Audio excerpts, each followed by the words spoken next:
Shit.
Hi everyone and welcome to NBTV. You are watching CryptoBeat, where we bring you all of the latest and greatest in crypto, all the breaking news, the things you need to be aware of. Sometimes we have some great tips as well, so we'll see what is in store for you today. I'm going to run down all of the topics that we are going to cover in today's show. So to start off with, we're going to be talking about Russia potentially accepting Bitcoin for oil, which is very interesting news there. We'll dive into kind of the history of their dollarization and the dollarization of oil trading and how different countries are now moving away from that. So really interesting news. If they go to crypto, we'll talk about what that means for Bitcoin. Then we're going to be talking about Ukrainian refugees who are fleeing with Bitcoin, the way that it's kind of been this lifeline for people in the Ukraine. A great story came out from CNBC, actually. So we're going to dive into that. Usually mainstream media doesn't cover this stuff favorably, but this was a great article highlighting the benefits of being self-sovereign with your money. And then finally, we're talking about what's going on in St. Maarten. So there's a politician there who has just opted to have his entire salary paid in Bitcoin Cash. Bitcoin Cash is super, super popular, not just in St. Maarten's, but St. Kitts and all the nearby islands. Hundreds of merchants accept it. So I want to dive into some of those details, which are pretty interesting. So to start us off today, I want to remind everyone that we bring you a nice little crypto quiz. Every show, you will see at the bottom of the screen some quiz questions pop up during the course of the show. So make sure that you are typing in your answers into the live stream box, and we will be choosing a winner, someone who's answered all of the questions correctly. And at the end of the show, they win eternal glory, which is just such a great prize. Who doesn't want eternal glory? So make sure that you are sending us those answers there. We're going to be keeping an eye on that. And I'm also figuring out how to give out real prizes for these. So these might start to get more serious. So make sure that you're answering these questions. Let's dive into it here. So let me just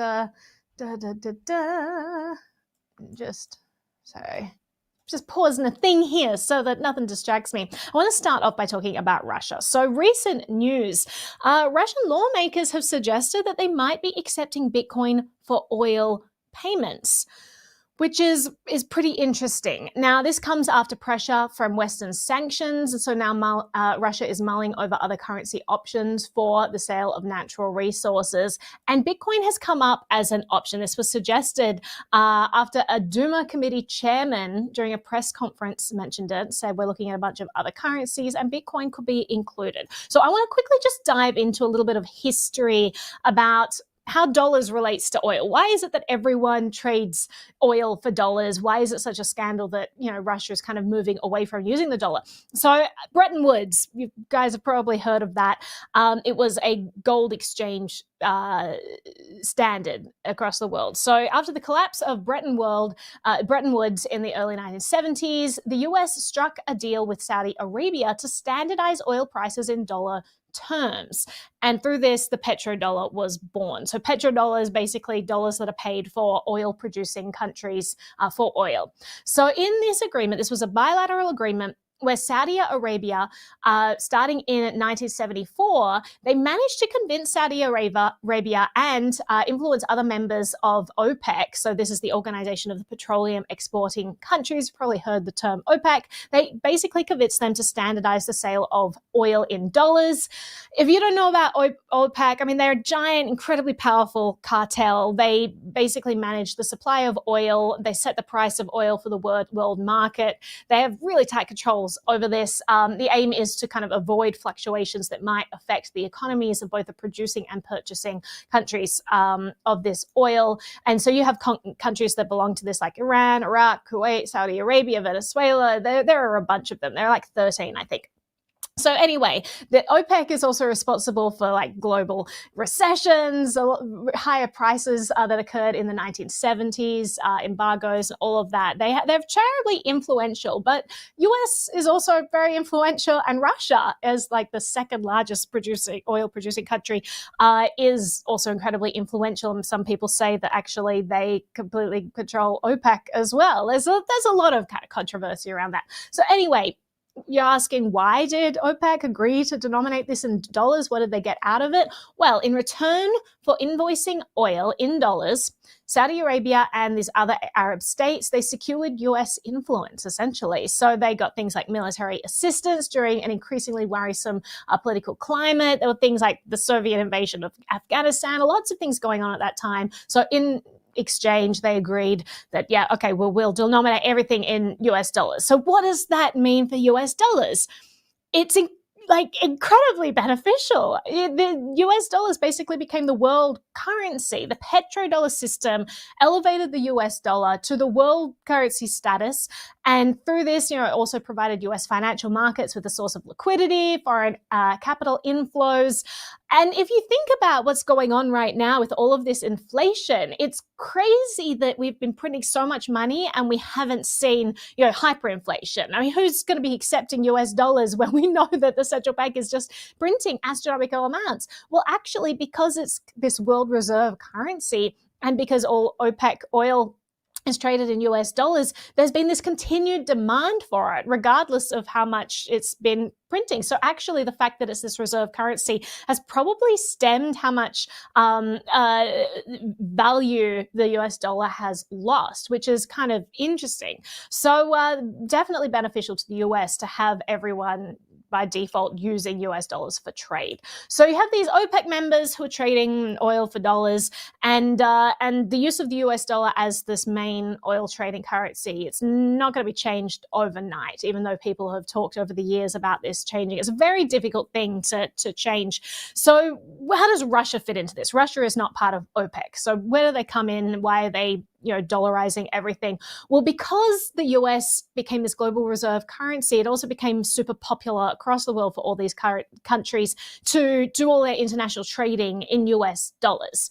And so it was largely because OPEC and other things, but US dollar just kind of became the standard means of trading. And Russia actually is using US dollars a lot, but they stopped. They started extricating themselves from using US dollars when they started getting sanctions back in 2014, right? So de-dollarization in Russia sort of began around 2014. This was when the US first started imposing sanctions. That's when we had all of the debacle of the Crimea and Russian, annexing the Crimea. And so they started to de-dollarize back then. So in 2018, there was a new round of stringent US sanctions, and that's when Russia expedited the withdrawal of its reserves out of US government bonds. They really started to become more financially independent, not rely on the US dollar. It all began out of there. So let me go here. So, one of the measures that was adopted by the US during this time in terms of sanctions, so they repeatedly banned Russia's use of the dollar. And so it actually did affect Russia. So Russia's probably thinking at that time, well, how do we get to a place where we are not so dependent on US dollars? US currency is the most used currency for international trade. Oh, apparently I'm super pixelated right now. Things look good on my end. You guys, what do I do? Shall I refresh? I don't know. Sam, my producer, what do I do? Is it bad? All right, let me refresh, guys. They're looking better.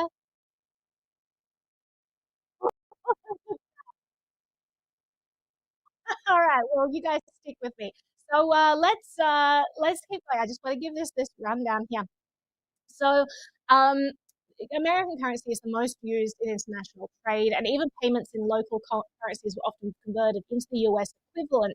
So, the fact that Russia was so reliant on US dollars because of this international trade, Roaming Savage says, "Nah, it's fine. All right, you guys are good."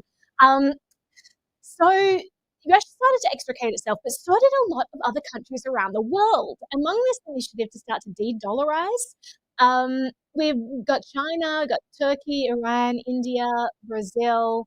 Um, okay, everyone is saying that my sound is going in and out, and my video is going in and out. It's not doing too well today, guys. I'm not quite sure what to do. How's the sound? Can you, can you hear me? I just want to know if you can hear me. Great. All right, let's keep going. So the basically the share of trade operations between Russia and China using US dollars, it fell to 46% at the start of 2020. So you think about this, the global reserve currency, US, everyone is using this, and then trade, even between other countries, everyone's using US dollar. And then between Russia and China, it fell to 46%. Now, 5 years earlier, it was at 90%. 90% of their trade 5 years earlier was in US dollars. And now, at the start of 2020, it fell to 46%. So that's pretty huge. Gradually, people are not using US dollar. What does this mean for US dollar value? Well, if less people are using it, that demand is also going to be going down. I mean, it doesn't look good. The value of US dollar really has been propped up because it's this international reserve currency. So the fact that it's all going down now is a little bit scary for the US dollar. So now let's move back to Russia. Why aren't they using rubles to trade? Well, rubles are incredibly volatile. Absolutely, they can't use that. It's impossible to sign long-term contracts because of the high volatility of the ruble. So now the government is talking about other currencies. They're talking about, well, we're going to start using different currencies. If we're trading with China, maybe we'll use yuan and rubles or whatever. Maybe we'll use a mix. And maybe they said we will even use Bitcoin. They actually mentioned this. So the State Department, the State Duma deputy Pavel pardon me, I can't pronounce that, Zavolny, proposed a set of currencies for selling gas to foreign markets. They said that, they could sell gas to the West for rubles and for gold. They said to friendly countries such as China or Turkey, they could sell it for national currencies or even Bitcoins. So this is the chairman of the Energy Committee of the State Duma who said this. This was his quote. If they want to buy, let them pay either in hard currency, and this is gold for us, or pay as it is convenient to us. So that's the way they're thinking now. You've got these sanctions that have kind of pushed them in this direction. They have to find a solution.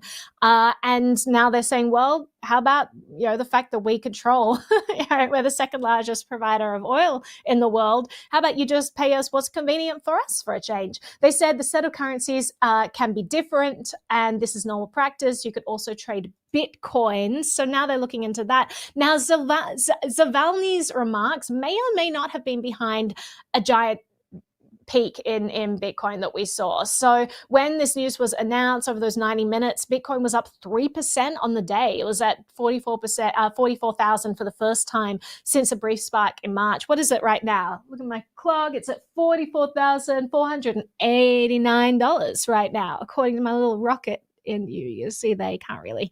But that's where we're at. So a lot of people are saying this is very bullish for Bitcoin. I think it's not that bullish for US dollars. And I wonder, if they do go through with this, there is the question of whether this is going to lead to further sanctions and crackdowns, because the government doesn't like not controlling the flow of money. And if Russia's just like, well, we'll just use Bitcoin then. I think Bitcoin is going to be under more scrutiny by government. So we'll see what happens there. But meanwhile, you've got the rest of the world that is also in return starting to reduce their dependence on Russian oil and gas. In fact, the White House just put out a tweet. They announced that the United States will work towards supplying Europe with at least 15 billion cubic meters of liquefied natural gas in 2022 in partnership with other nations. So that's sort of where we're at with the Russia situation. A lot to pack in. I hope you managed to follow all of that. Someone in the chat, David, just said like BTC is not volatile. No, it totally is. I think that they're kind of backed into a corner right now where they're forced to use more volatile currencies. So I think Bitcoin will be included, but I think Bitcoin will become a lot less volatile if there's just consistent demand for it across the globe. And it's seen more and more as this hedge against inflation, as a way to have financial control. Like it's a very interesting situation. But anyway, I hope you guys have been keeping an eye on the quiz questions at the bottom there, sending in your answers. I want to move on to what's going on in Ukraine. So we talked about Russia and how they're using this to sort of evade sanctions and, maybe trade oil for Bitcoin. Then you've got Ukraine, but Bitcoin is also a lifeline for people there. A very interesting article came out from CNBC, and I was pretty impressed by this because they were really showing these benefits of financial sovereignty, and they laid out the argument pretty clear. This is a mainstream publication that's letting people know why cryptocurrency is so powerful. So they say that many have turned to cryptocurrency to safeguard their cash, to bring their money with them, to accept remittances and donations, and to transact with each other for daily necessities. And they have this case study of this one Ukrainian refugee. They call him Fady. They say he's 20 years old. This is a pseudonym, obviously, for privacy reasons.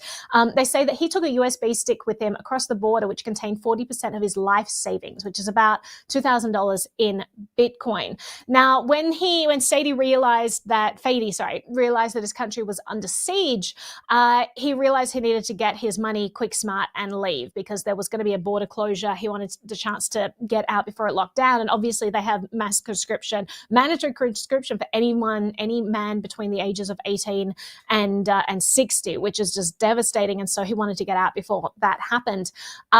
He needed money to do that. So he told CNBC, I couldn't withdraw cash at all because the queues to the ATMs were so long and I couldn't wait that much time. Hours were really of the essence there.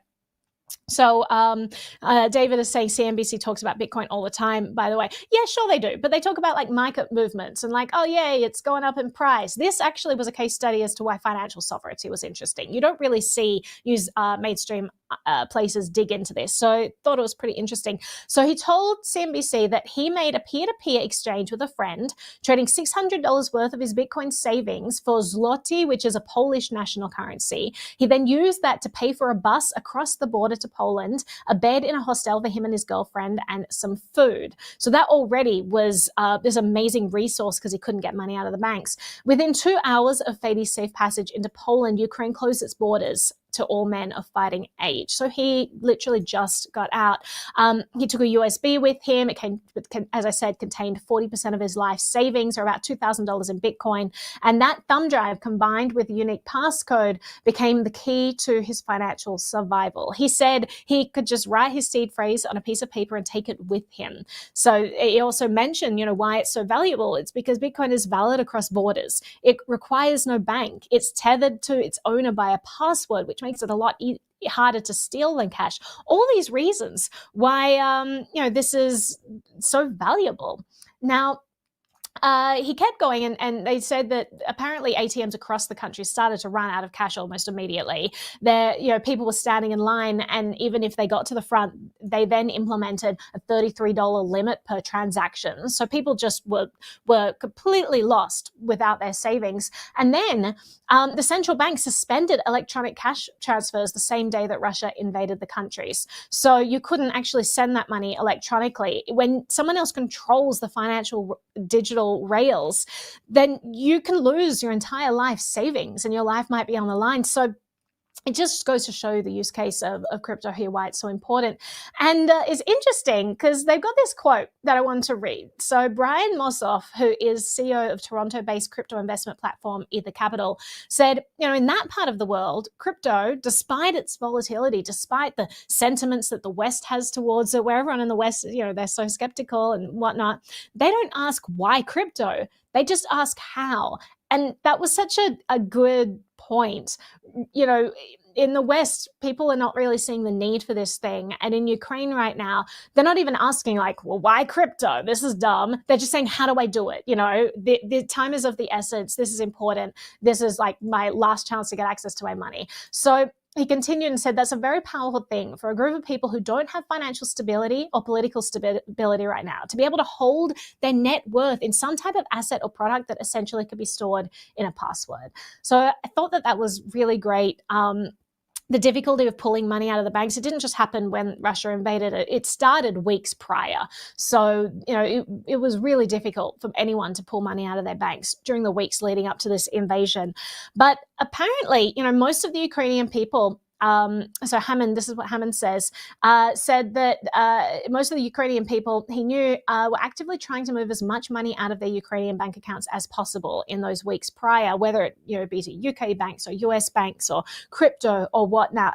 But Ukrainian banks, so Maria Chaplia, who's a Ukraine national, she's now living in Poland. She escaped. She said her Ukrainian bank wouldn't let her move out an appreciable amount of money, and the fees that PayPal charged were higher than she wanted to pay. And so she said with crypto, it was just much easier. Like, it's incredible how people there are just really getting so much value out of this.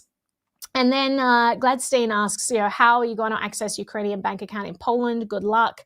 All of these things. I just want to kind of finalize this segment by saying that Ukraine was actually pretty unique in the lead up to all of this because they were already really on board with crypto. They're among the most progressive crypto jurisdictions on the planet, and apparently the country ranks 4th globally in terms of digital asset adoption. And you got Gladstein who said, they all have phones, this is highly connected, it's very IT-driven country, very computer literate, very phone literate, probably more than your average American. So I actually visited Ukraine 2017, and I went to Kiev and I went to some surrounding areas and did a tour. And I was during that time, I was visiting a lot of different countries and seeing how crypto adoption was looking. This is 2017. And so I wanted to play a soundbite back then in 2017 of chatting to people in Ukraine. Let's go ahead and play that first one. Sergey, you work here and you guys accept Bitcoin, correct? Yes. Okay. Why? Because it's it's a new generation. How long have you accepted Bitcoin for? 2 months. 2 months? 2 months ago, yeah. Do many places in Kiev accept it? Is it popular? Yes, it's very popular. People come in our restaurant and ask about Bitcoin. How many ask about Bitcoin?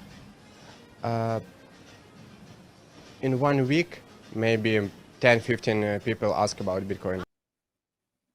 So already back then, this restaurant that I visited, they're getting a lot of people asking about Bitcoin. I then caught up with Natalia Gavrilenko, who was part of the Bitcoin Foundation in Kiev. And this is what she had to say.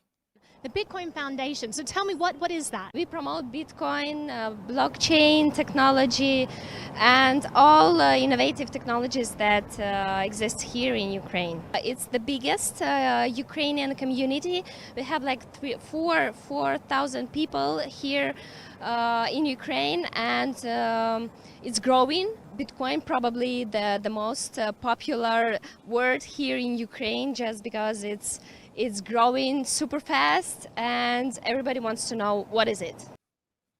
So already back then, 2017, Ukrainians were pretty tech savvy looking into Bitcoin adoption. It was pretty exciting what was going on there. So I'm just so glad that people there had this option when this really devastating thing has happened, that people are still finding this as a lifeline and they have alternatives, because the traditional banking infrastructure has not helped them at all. So with Bitcoin, you can cross a border. It doesn't matter if you don't have a Polish passport, you don't have a bank account. None of these things matter. You can still have access to your money. And that's just so so important right now. So the final thing that I want to mention today's show, really exciting stuff going on in St. Martin's.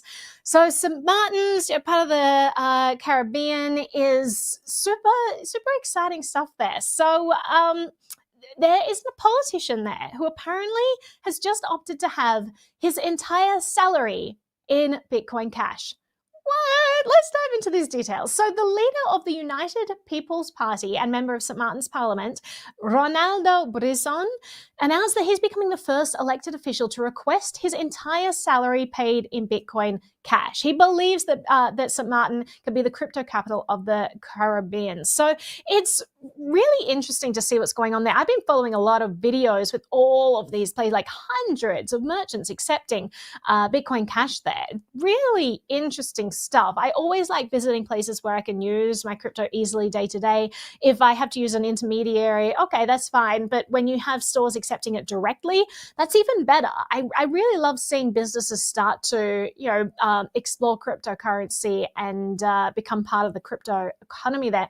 Apparently, Caribbean has, and a lot of people pronounce it Caribbean. I don't know, Caribbean, that's how we in Australia generally pronounce it. Caribbean has become a hotbed for cryptocurrency adoption, and specifically Bitcoin Cash. And if you look at the map.bitcoin.com, you can see that there are currently hundreds of merchants there accepting Bitcoin Cash for all kinds of goods and services, which is pretty exciting. I want to bring up this tweet. So we had Brizon, this politician, announce on Twitter, today I become the first elected official in the world to have his entire salary paid in Bitcoin Cash as our country moves more and more to making use of cryptocurrency and blockchain. And we've got the quiz question up there. Make sure that you're sending in your things. We will announce the winner soon. So he continues and says, thanks, Roger Ver, for the guidance in making St. Martin the crypto capital of the Caribbean. Yeah, Roger has done tremendous work just spreading adoption, as he always does. He's called Bitcoin Jesus for a reason. Like early days, he was the one out there on the streets getting all of these merchants to adopt it and just, giving people tips in Bitcoin and just spreading the word about crypto in general. So he's doing the same thing at these islands. A big part of why a lot of people are adopting it. But now it's really taken over, super popular, lots of merchants getting involved. Brizon then says that the next important step is to introduce cryptocurrency and blockchain legislation. So what kind of legislation? He goes on and explains, well, we need to improve our legacy forms of commercial banking by means of my proposed consumer banking legislation. We simultaneously need to create legislation to make cryptocurrency transactions even more effective and worthwhile in St. Martin. He said that they've started to explore legislation to make Bitcoin Cash legal tender in the country, which is really exciting. And he says he also aims to get Bitcoin Cash and non-fungible token NFTs transactions exempt from St. Martin's capital gains tax. So pretty exciting stuff going on there. 3 examples today in our show of countries around the world embracing crypto in different ways, whether it's as a lifeline for savings, whether it's exports for oil, whether it's everyday transactions. There are all kinds of ways this has started to permeate our society.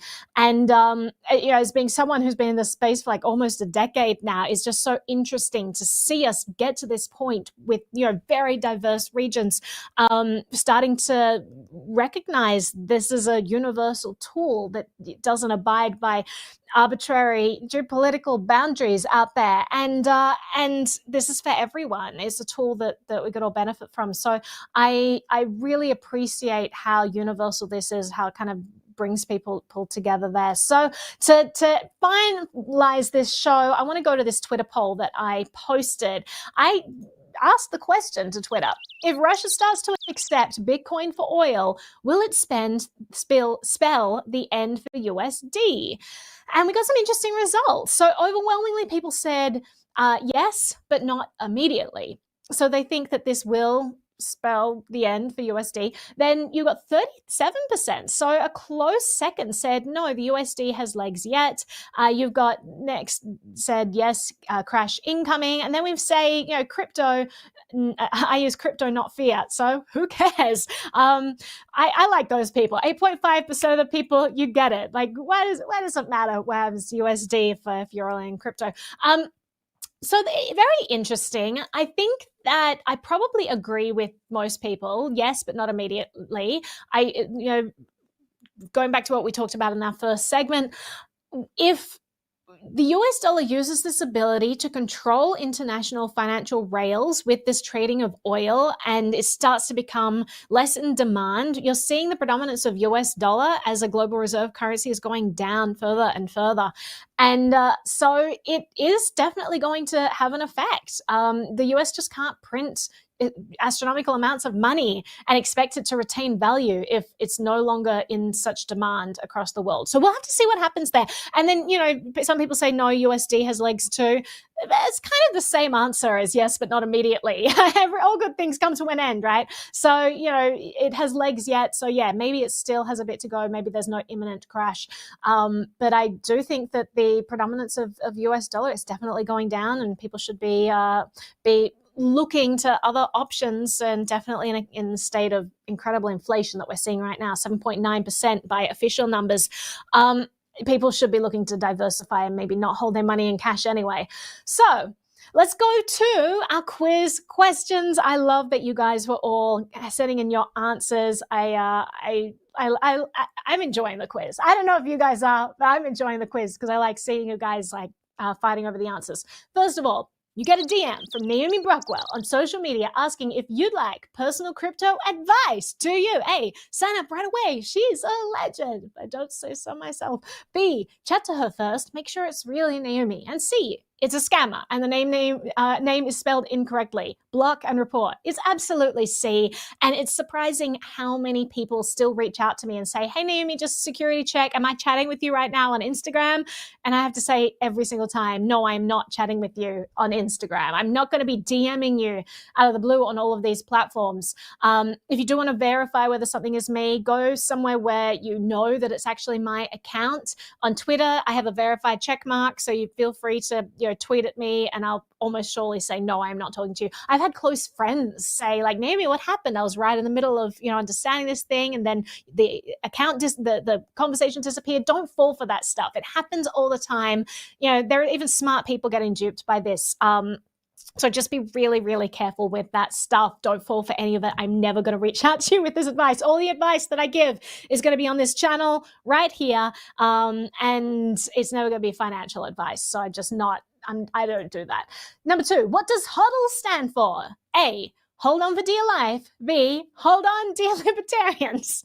Or C, it's a typo for hold with tremendous sticking power. Technically, the answer is C. That's how HODL first came about, but HODL can be whatever we want it to be. So I'm going to accept all 3 answers as the correct answer for that one. Sure, hold on, dear libertarian. Okay, HODL is special to all of us. It's unique to all of us. So you do you. Number 3, you get a call from Coinbase Fraud Prevention. What do? Verify that it's you by giving them your account details. B, hang up and call Coinbase directly and ask about the issue. Or C, speak to a manager to verify it's actually Coinbase calling. Well, C is not going to do much good if they're a scammer. You'll be like, hey, can I speak to the manager to confirm? They'll be like, sure, here's the manager.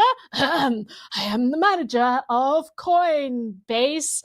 It's not going to happen. You need to go and actually find the Coinbase official website, find a contact number that you can call directly, call them back.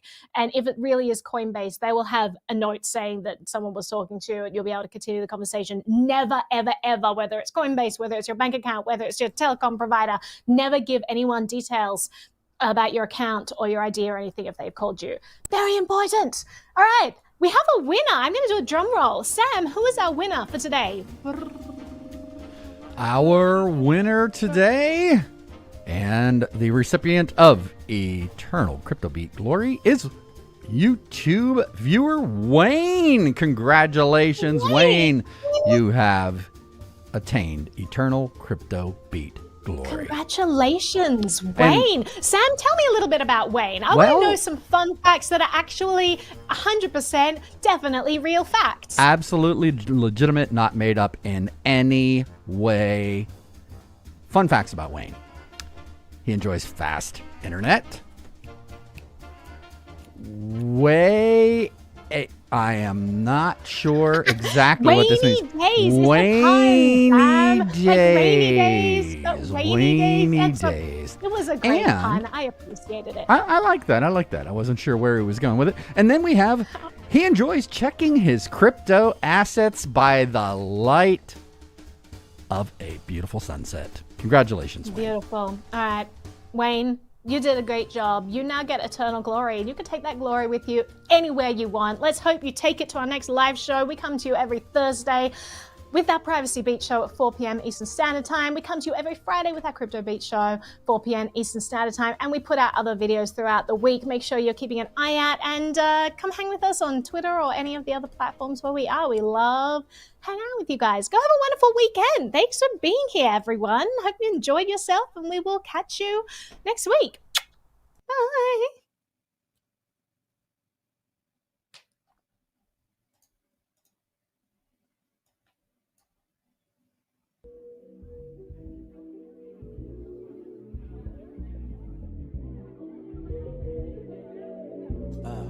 She used to just party.